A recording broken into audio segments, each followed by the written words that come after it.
Hi అండి. ఇప్పుడు మనం చూస్తున్నది ఒక నేచురల్ ఇంగ్రీడియంట్ అనమాట. ఈ ఇంగ్రీడియంట్ నేమ్ ఏమంటే బీర గింజలు అంటారండి. దీన్ని మహాబీర విత్తనాలని కూడా చెప్తా ఉంటారు. ఇది ఒక రకమైన తులసి గింజలని కూడా చెప్పచ్చు.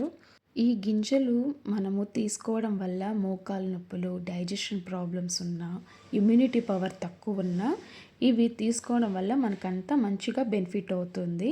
ఫస్ట్ ఈ గింజల్ని నైట్ పూట నానబెట్టేసి ఒక స్పూను, నెక్స్ట్ డే మార్నింగ్ కొంచెం గోరువెచ్చని నీళ్ళల్లో ఒక స్మాల్ గ్లాసు గోరువెచ్చని నీళ్ళలో ఇది ఒక స్పూన్ మిక్స్ చేసుకొని ఇది తీసుకోవాలండి.